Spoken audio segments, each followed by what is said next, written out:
Let's talk a little bit more about the trends in architecture that you're seeing right now. And so you've got sort of 4, 5, 6 different things that you're seeing. You want to kind of walk me through those? Sure.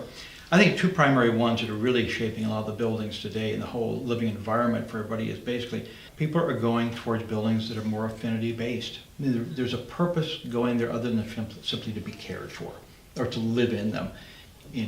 Quickly in the future, why am I going to this building? If I have 3 equal buildings in front of me, you enjoy theater or reading. Is that group in that building maybe more affinity based in that direction? And they've been around for a while. You have some of the facilities that are by universities. They really want to learn their whole life. They're curious. So that's the mindset that they're in. They may be more active and they see outdoor activity areas that they really want to be involved in, so they see more activity.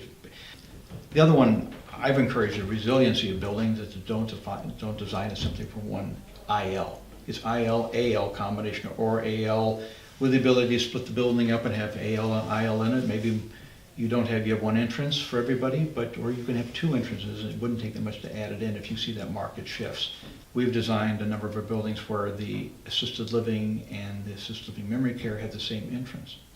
Why shouldn't they? You don't feel like you've lost anything. You simply went from one part of the building to another. You're familiar with the entrance on it, and the style of it, the appointments in it, or the character of it, it's the same. You just went from one to the other. You moved within the building itself. Or can you age in place in that the assisted living and be taken care of there as well? So resiliency in the architecture, I think, is incredibly important. Intergenerational, how you engage people from that standpoint.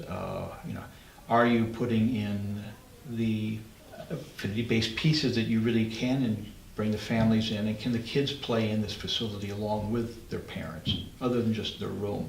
Or will the rest of the residents be annoyed by it? Probably not. They'll probably love it, actually. So different ways of looking at it. Intergenerational is a whole different conversation. Wellness, health, rehabilitation, more than just a spa, more than just having yoga for people. Having the physical therapist, which you have the trainer there. I think people will also be more demanding from the medical standpoint of how they're being cared for. Biophilic design has been around for a number of years, where you're really building your building based, you don't live in a building, but the building lives within a larger environment. You can move in and out of that building very easily, and you feel like you're living in the building, but you're also living within nature.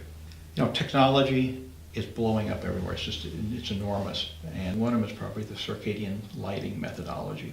It's evolving throughout the whole society right now. People don't even know it, but going to LED lighting is going to will change everything.